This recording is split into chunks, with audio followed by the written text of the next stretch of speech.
transformaciones de vida de santos y santas, el inspirador ejemplo a seguir para el combate católico de hoy.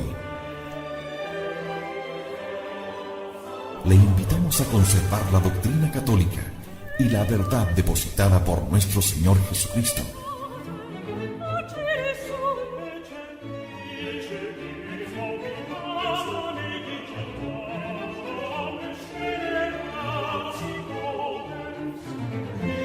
Somos Convicción Radio, auténtico catolicismo, por la gloria de Dios y la salvación de las almas.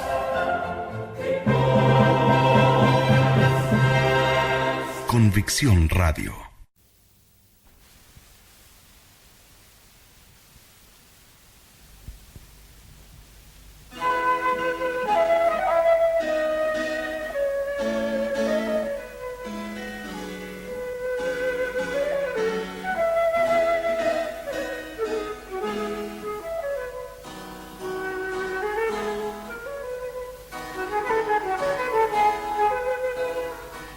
Sacerdote según el corazón de Cristo.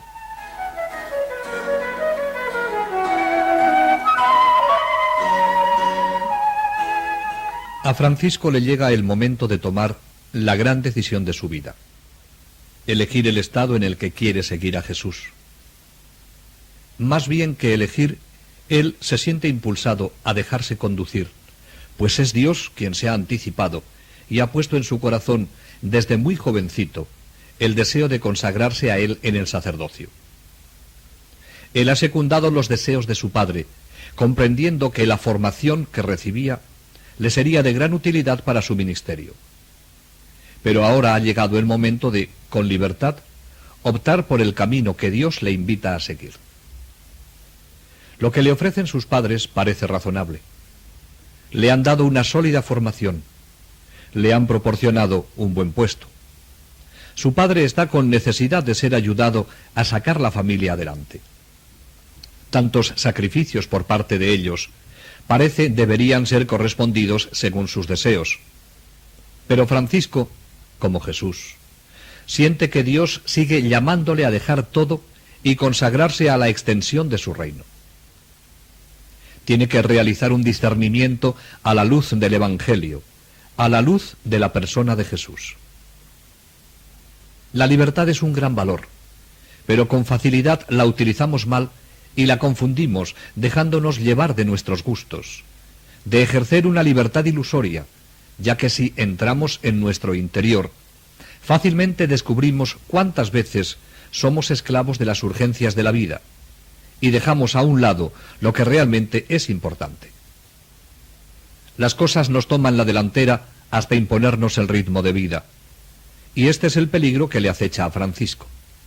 La familia, la profesión, las relaciones encierran su libertad mediante una serie de compromisos que le vienen dados. Pero este hombre de oración sabe penetrar en los designios de Dios contemplando la persona de Jesús. Jesús no se deja envolver por las ilusiones ni por las razones humanas. Él, en el silencio de la oración, descubre los designios de Dios y va a ser fiel a ellos. No condesciende con lo que quiere y espera la gente. Ser un Mesías que realiza la salvación mediante el triunfo y el poder. Hay un proyecto que está más allá de los deseos del pueblo. La imagen de Cristo, el Mesías libertador que muere por su pueblo, era una idea completamente extraña a las ideas que tenían los judíos. El deseo de un jefe poderoso, esperado por Israel, y la respuesta de Jesús, que a sus ojos parece un fracasado, contrasta abiertamente. Jesús está totalmente centrado en el designio del Padre. Cuando revela su secreto mesiánico, lo hace abiertamente. El Hijo del Hombre debe sufrir mucho, ser muerto y resucitar al tercer día. La libertad del Hijo tiene sus raíces en la voluntad del Padre, que Él realiza por la salvación del mundo. Su misión es la obediencia, pero el misterio encuentra dificultades para abrirse camino. El mismo Pedro se escandaliza y el pueblo no lo entiende. Incluso tampoco le faltó la tentación del engaño. Lo intentó Satanás. Te daré el poder, el prestigio y los reinos. Las ofertas engañosas son una peligrosa falsificación del designio de Dios, de ese secreto que cada uno lleva interiormente como proyecto de santidad único y original. El camino equivocado puede surgir de uno mismo o puede ser ofrecido por los demás. En ambos casos, puede llevar a olvidar que la plenitud de la vida es adhesión, es obediencia, y que la fuente realizadora de la persona no es una realización cualquiera, sino aquella realización particular con la voluntad trascendente e infinita de Dios. La vida terrena de Cristo fue un perpetuo acto de unión con la voluntad del Padre, de quien nada ni nadie podrá separarle, por muy dolorosa que esta voluntad se manifieste. La vida y las palabras de Jesús son claras. Yo he guardado los mandamientos de mi Padre y permanezco en su amor. Para Jesús, permanecer en el amor del Padre es cumplir su voluntad. Pues he bajado del cielo no para hacer mi voluntad, sino la voluntad del que me ha enviado. Y en el momento decisivo de su pasión dice: Padre, si es posible, pase de mí este cáliz, pero no se haga mi voluntad, sino la tuya. Jesús está siempre abierto a la voluntad del Padre, y permanecer en Dios no es para él una actitud pasiva, sino una salida de sí mismo y un don de todo su ser al Padre. Francisco de Sales tiene que decidir su futuro. También él encuentra dificultades en el ejercicio de su libertad. Su padre, con el mejor deseo de buscar para él y para la familia lo mejor, le insiste en que debe situarse en el mundo y triunfar en la profesión para la que le ha preparado, atendiendo al mismo tiempo a la familia. Francisco, a imitación de Jesús, desea cumplir en su vida el designio del Padre, renunciar a los honores y el triunfo en el mundo, y abrazar el estado sacerdotal para extender el reino de Cristo, siguiéndole por el camino de la cruz, que es el que Jesús ofrece a sus seguidores.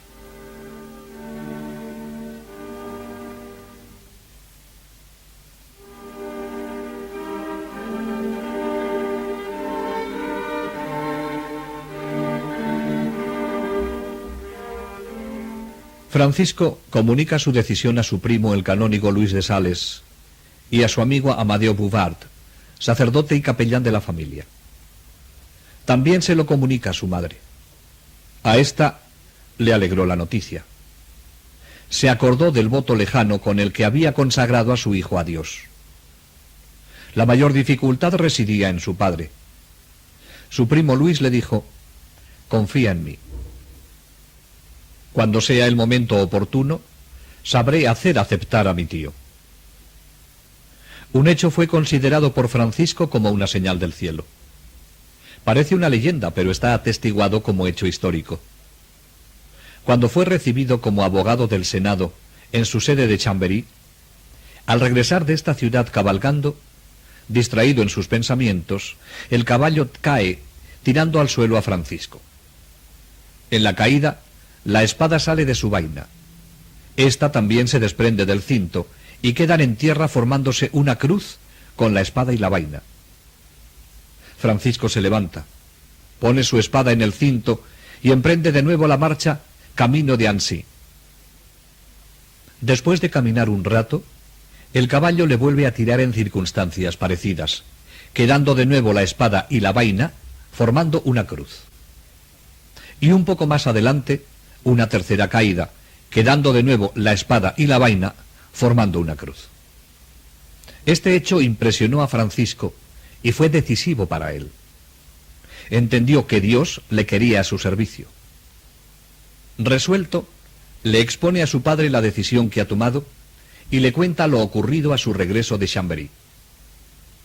Como era de esperar, el señor de Boissy muestra claramente su disgusto y le dice: ¿quién te ha metido esa idea en la cabeza? Yo esperaba que fueras el bastón de mi ancianidad, Tienes hermanos con quienes debes hacer de padre. Además, ¿para qué tantos años de estudio y tanta ciencia jurídica? ¿Es que pretendes esconder todo eso bajo una sotana? Tu cabeza no está hecha para llevar un bonete, sino una corona más augusta. Con humildad y mansedumbre le contesta Francisco: Padre, aunque sea sacerdote, os serviré hasta el último suspiro, y os prometo que me ocuparé siempre de mis hermanos. Comprende el disgusto que da a su padre al tronchar las ilusiones que había depositado en él. Quisiera evitarlo, pero una fuerza interior le impulsa a realizar los planes que Dios tiene sobre él. Es su madre quien sale en su favor e intercede ante el Padre para que le conceda el permiso que solicita y le dice: es mejor darle nuestro consentimiento antes que huya de su familia como San Bernardo de Mantón o San Alejo. Mientras tanto, va a ocurrir un hecho que su primo Luis, sin decirle nada a Francisco, va a aprovechar para alcanzar que su tío le conceda a su primo seguir la llamada de Dios. Durante el invierno de 1593 murió el deán del Cabildo de la diócesis de Ginebra. Luis de Sales pensó que su tío, el señor de Boissy, consentiría más fácilmente a que su hijo abrazara el estado eclesiástico si se le otorgaba el título de deán. Se presentó al obispo Monseñor Granier y le sugirió si sería posible alcanzar para Francisco, todavía seglar, ese nombramiento. El obispo, que tenía grandes esperanzas de hacer de este su coadjutor, acogió la sugerencia con interés y puso en marcha todo lo necesario para poder llevar a cabo este nombramiento. Con la mayor diligencia que entonces era posible, se hacen las gestiones en Roma.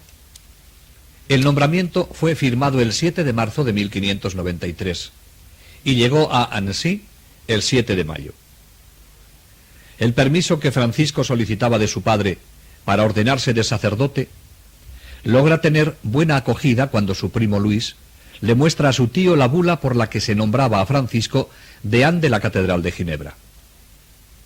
En el interior del señor de Boissy se libra una batalla. Su fe profunda combate penosamente contra los sueños que él albergaba respecto de su hijo. El título de deán daba gran apoyo a su fe. Al fin cede y le dice: hijo mío, si crees que es una inspiración de Dios, haz lo que Él te diga. Yo, en nombre de Dios, te bendigo. Se retiró del salón y se encerró en su despacho para que nadie viera las lágrimas que le costaba esta decisión de su hijo, al ver que la ilusión de su vida acerca del primogénito quedaba rota. Francisco, señor de Villaroget, renuncia a su título y viste la sotana en la iglesia de Tulle.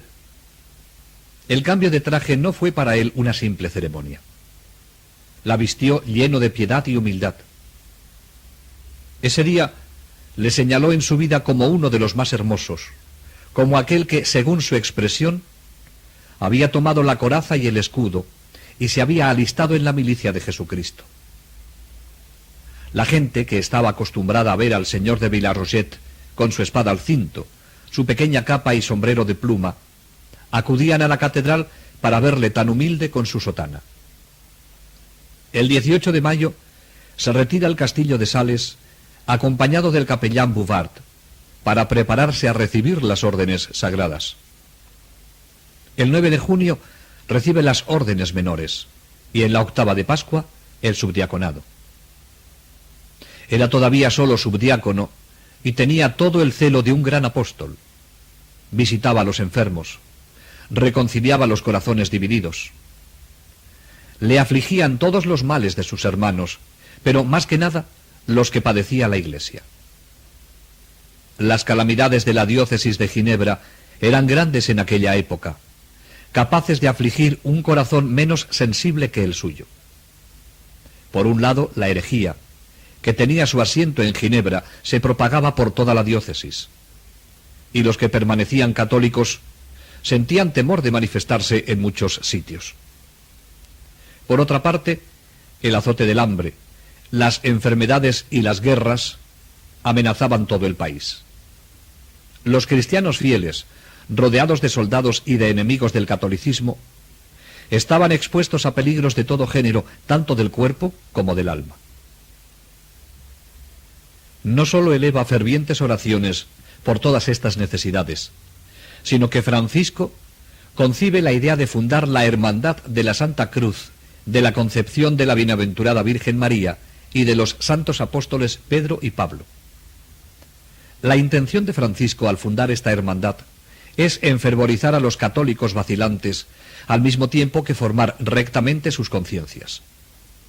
Tenía también un sentido penitencial. El 14 de septiembre de este mismo año de 1593 fue constituida la hermandad de la que él sería el primer prior en la iglesia de San Juan Bautista, donde pronunció un sermón exaltando la gloria de la cruz. La hermandad se extendió pronto por Saboya. El 18 de septiembre recibió el diaconado. No se puede penetrar en cuál fue su fervor en esta ceremonia. Es un secreto entre Dios y él. Desde aquel día se entregó enteramente a la vida interior.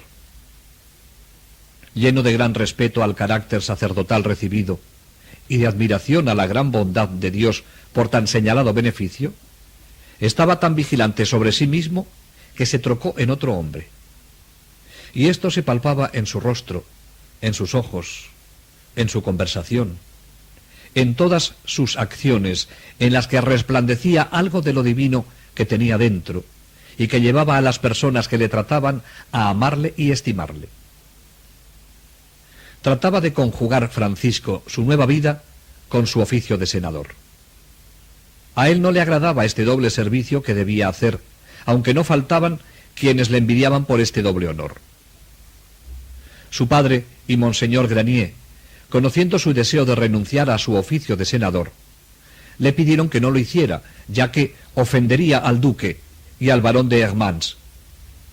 Además, desde hacía muchos años, miembros eclesiásticos doctos habían ocupado el sitial de senador.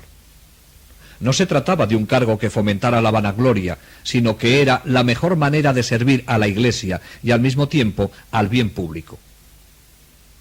Pero las sesiones del Senado le resultaban a Francisco absorbentes. A veces le ocupaban todo el día. Por fin se decidió a hablar al señor de Boissy y le dijo: «Padre, con el mayor respeto tengo que deciros que yo tengo que servir a un único señor, y no me resulta posible mantener este doble servicio». El padre, que le conocía bien, le dijo: «Vete en paz, y haz lo que creas en conciencia, porque ya sé que es perder el tiempo si intento persuadirte, porque en tu corazón jamás servirás a dos señores». Y desde entonces se dedicó por completo a servir a Jesucristo, el único Señor que reinaba en su corazón.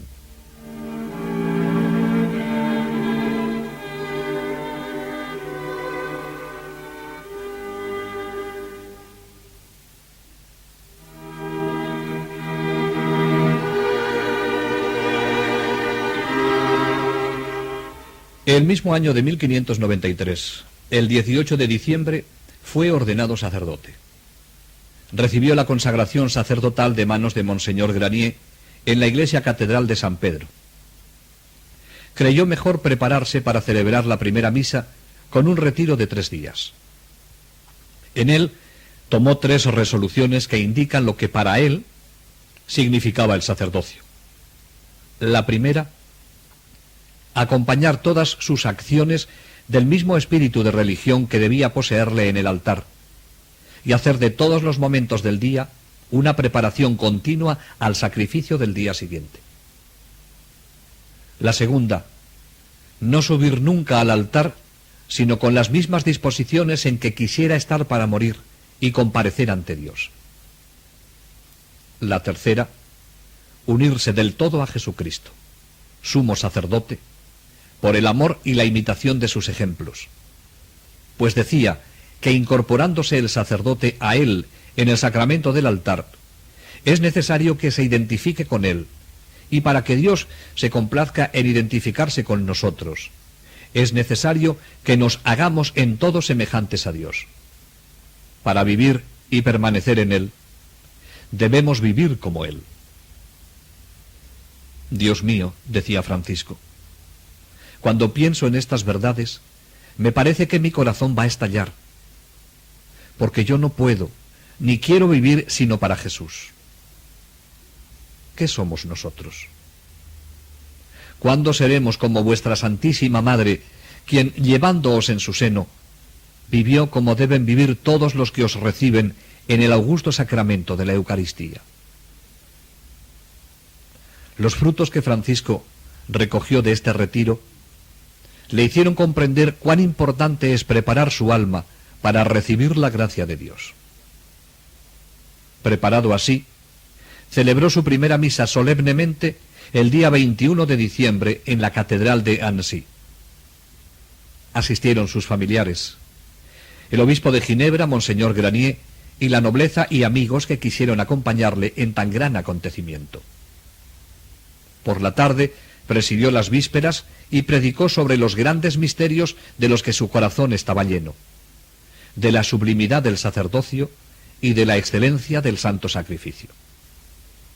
26 años contaba Francisco, ya sacerdote, cuando asumió plenamente su oficio de presidir el cabildo como deán. El ambiente de la guerra permanecía vivo en Centro Europa a causa de las religiones. Por entonces, Enrique IV de Francia, el rey hugonote, había abjurado y se había convertido al catolicismo. Una vez más, las regiones enteras pasaban de una soberanía a otra o de una fe a otra. Calvinistas y católicos viven enfrentados, sobre todo a causa de la ciudad de Ginebra. El capítulo catedralicio que preside Francisco es el capítulo de la Catedral de San Pedro en Ginebra, exiliado en Annecy. Al dirigirse el nuevo deán a su cabildo por primera vez, se pudo admirar igualmente su modestia, su piedad y su ciencia. Comenzó por decir cuán indigno se consideraba del honor de ocupar semejante puesto, tan joven aún, sin luces y sin experiencia. Continuó diciéndoles: penetrado de estos pensamientos, me decía a mí mismo: tú, que no mereces sino el último lugar, ¿te atreverás a colocarte a la cabeza de los primeros del clero? ¿Ignoras que los honores están llenos de cargas y de peligros? Entonces se presentaba a mi espíritu las palabras del profeta: Señor, he oído las palabras que me habéis dirigido y he quedado helado de espanto. Pero hoy, al encontrar en vosotros, venerables padres, tan benévola acogida, mi temor ha sido reemplazado por la confianza y la alegría. Que tema el que está al frente de personas difíciles de ser contenidas en el deber. Pero ¿qué puede temer el deán de un cabildo cuyos miembros poseen toda la modestia, la firmeza, la prudencia y la caridad que se pueden desear en los primeros puestos, sin que haya uno solo que no merezca ser deán? El cargo de maestro es fácil cuando no hay nada que enseñar, y cualquiera puede ser piloto cuando los vientos favorables conducen por sí solos el navío. No se me oculta que podéis decir como el poeta: ¿quién es este que acaba de llegar y viene a sentarse en nuestros asientos? Pero para vuestro consuelo, venerables padres, dignaos recordar que Dios acostumbra emplear en la ejecución de sus más grandes designios los instrumentos más débiles y sacar de la boca de los niños la más perfecta alabanza, para que a Él sola sea referida la gloria de todo bien. Además de este tema sobre su indignidad y juventud para presidir tan docta asamblea, Francisco tendría que manifestar el deseo de restablecer el capítulo en su sede de Ginebra, de la que estaban exiliados. ¿Invitaría a la guerra el nuevo deán para asediar Ginebra? El proyecto, les dice Francisco, es arrancar de manos de la herejía la ciudad de Ginebra, antigua sede de nuestra asamblea. Pero no os propongo el camino de la violencia por donde va Satanás.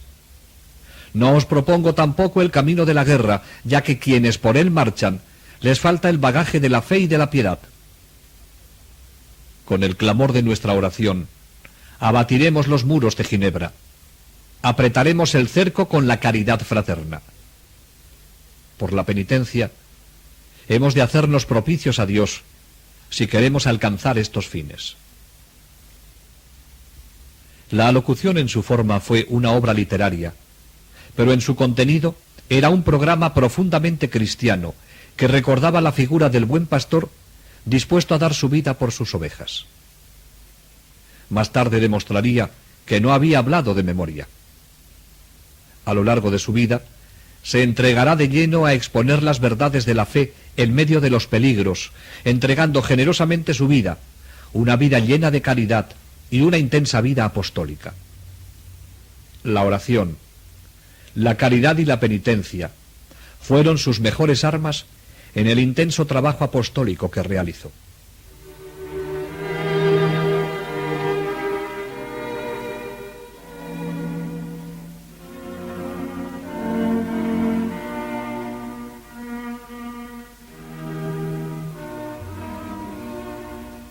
Desde sus primeros sermones se vio el fruto que tendría su predicación. El efecto que producía no se debe atribuir solo a la elocuencia del orador, sino que atestiguaba con su vida lo que predicaba. Sus palabras penetraban hasta el fondo de los corazones, porque todos sentían que era la palabra de un hombre de Dios, de un santo. Procura hablar con seguridad. Se prepara a conciencia y predica en un tono familiar. Huye de la erudición. Su objetivo era triple: animar a los mejores católicos en el fervor y la acción de una verdadera reforma evangélica, instruir a los mejor dispuestos y prevenir a los saboyanos ante el peligro del vecino calvinismo. Su predicación quería ser una palabra que llegara al corazón y moviera a la conversión.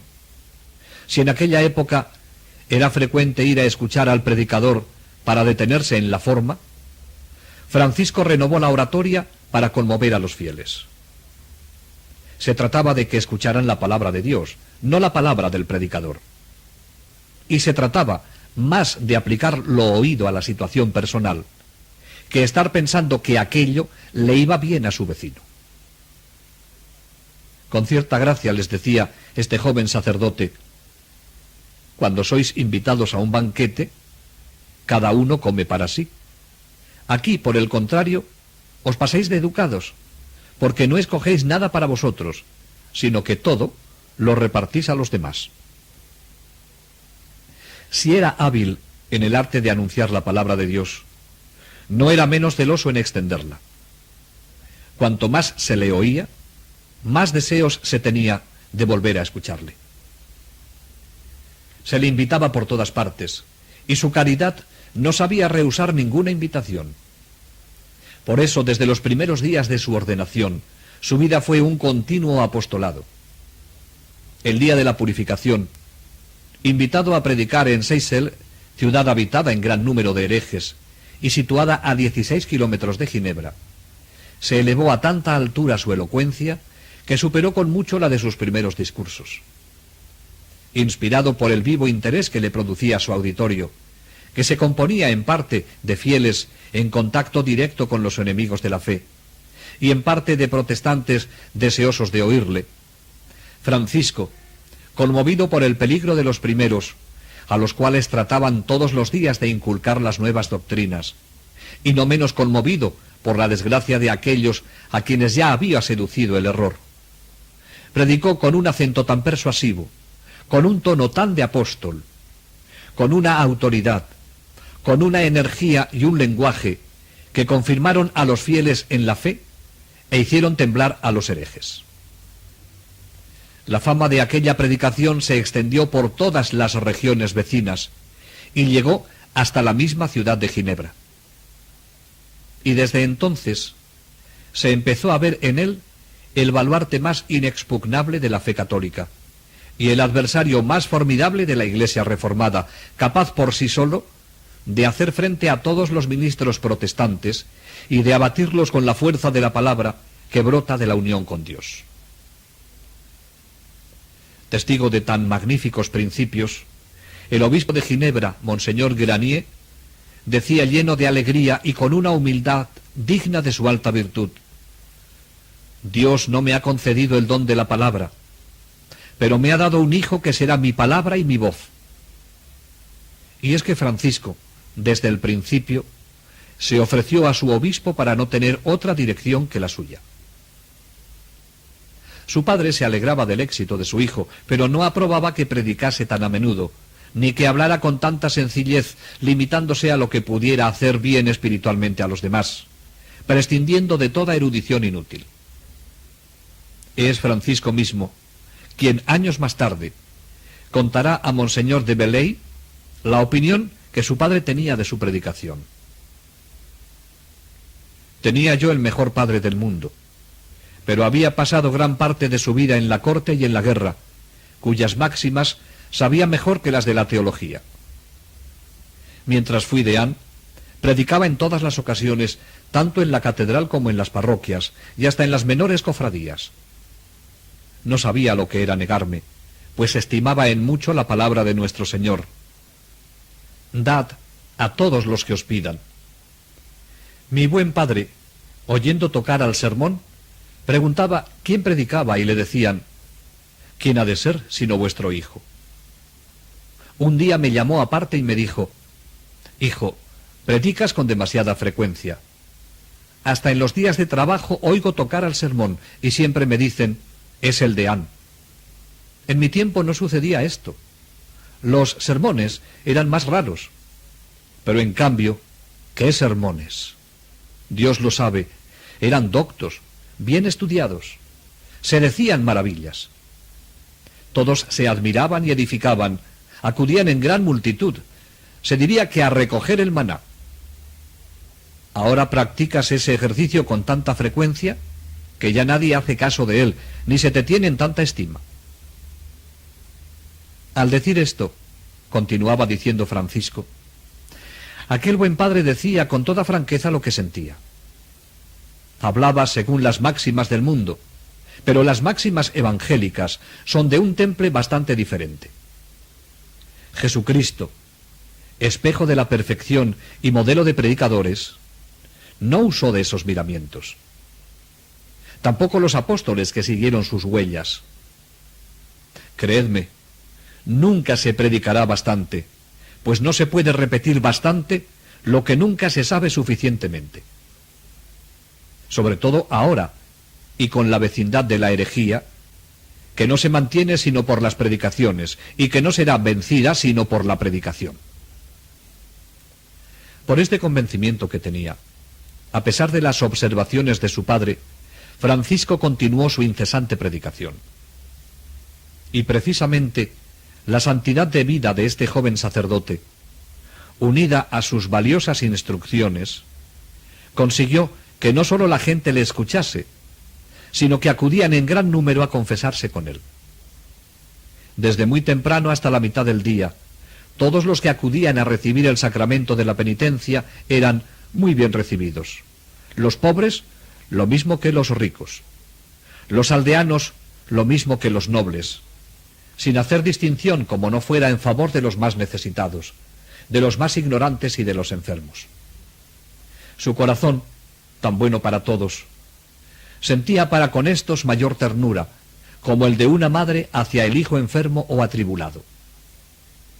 Les hablaba con tal claridad que les ganaba para Cristo. Con los pecadores tenía especiales muestras de indulgencia. Sabía repartir la limosna según las necesidades y para ello llevaba consigo el dinero preparado en pequeños paquetes que distribuía con gran discreción. Este celo por el sacramento de la penitencia le valió a Francisco que el cabildo le presentase al obispo de Ginebra para el cargo de penitenciario mayor, aunque no tenía entonces más que 27 años. Nombrado para este cargo, se consagró con nuevo ardor a la dirección de las almas, y se puso de relieve el carisma que había recibido de Dios para este ministerio tan importante en la vida cristiana. puso su confesonario junto a la puerta principal para que estuviese asequible a quien quisiera acudir, y decía que había elegido aquel en lugar de otros más cómodos, porque el buen pastor debe estar a la puerta para llevar a las ovejas y volverlas al aprisco. Su padre, que tanto había soñado con glorias humanas para su hijo, cada día aumentaba la estima que sentía por Francisco y daba testimonio de lo mucho que valoraba su acción pastoral. Tenía gusto en oír su misa, comulgar de su mano y en escuchar sus sermones. Incluso le eligió para su guía espiritual. Cada 15 días, o como mucho cada mes, se ponía a sus pies para confesarse con él, y aun en las épocas en que residió en el castillo de Sales, con mucho gusto hacía su viaje a Annecy para recibir los consejos de su piadoso hijo. Este ejemplo hizo nacer en la familia el deseo de confesarse con Francisco, y desde su madre hasta los criados le tomaron por director. Tenían con él la confianza que se tiene con los santos, y él, por su parte, correspondió a esta confianza con el mayor interés por el crecimiento espiritual de las personas que tanto quería. Para su hermano Luis, que siempre se sintió vinculado por un lazo de fuerte afecto fraternal hacia su hermano mayor, este trato le fue muy provechoso, y en poco tiempo hizo rápidos progresos en todas las virtudes. Se incorporó a la Hermandad de la Santa Cruz, y penetrado del espíritu de esta asociación, no solamente se dedicó a regir su vida según los grandes ejemplos de Jesús crucificado, sino procuró inspirar a los fieles el amor, el estudio y la imitación de este gran modelo de los escogidos. No fue menos notable su verdadera piedad por la Madre de Dios. Los consuelos que proporcionaba a Francisco de Sales el ejercicio de su ministerio dentro y fuera de la familia no le impedían dedicarse a la oración y al estudio de la Sagrada Escritura, porque la predicación de Francisco no brotaba de su facilidad de palabra, sino de su interioridad, de su experiencia vital. Habla de la fe, del amor de Dios, de la alegría, porque lo experimenta. Y es que, cuando las palabras no nacen del silencio interior y de la experiencia de las cosas, son vanas. Francisco medita y acoge la palabra de Dios en el silencio de la oración, y Dios, a través de su palabra, le comunica la realidad profunda de su ser y le deja percibir el misterio de su vida íntima. Por eso, al contacto con la Escritura, acoge el ser mismo de Dios que se le entrega, penetra en su corazón y da su fruto a través de su vida y de sus palabras. Francisco experimenta que cuando Dios habla al hombre, no le dice más que una cosa: te amo, quiero encontrarte, quiero entrar en comunión contigo. Y esta experiencia es la que quiere transmitir a cuantos le oyen, y que Jesucristo es la prueba más evidente de ese amor de Dios a los hombres. Penetrado del amor de Dios, este es el móvil de su vida y de su apostolado, y por eso puede escribir después lo que con tanta profundidad vivía ya. Considera el amor eterno que Dios te ha tenido, porque antes que nuestro Señor Jesucristo, siendo hombre, padeciese en la cruz por ti, su divina majestad te tenía en su soberana bondad y te amaba en extremo. Pero ¿cuándo comenzó a amarte? Comenzó, pues, cuando comenzó a ser Dios. ¿Y cuándo comenzó a ser Dios? Nunca, porque siempre lo fue, sin principio ni fin. Y así también te ha amado desde toda la eternidad. Por eso te preparaba las gracias y favores que te ha hecho. Y él mismo lo dice por el profeta: yo te amo con una caridad perpetua, y por esto te he mirado con piedad. Quien lo vive puede transmitir estas experiencias.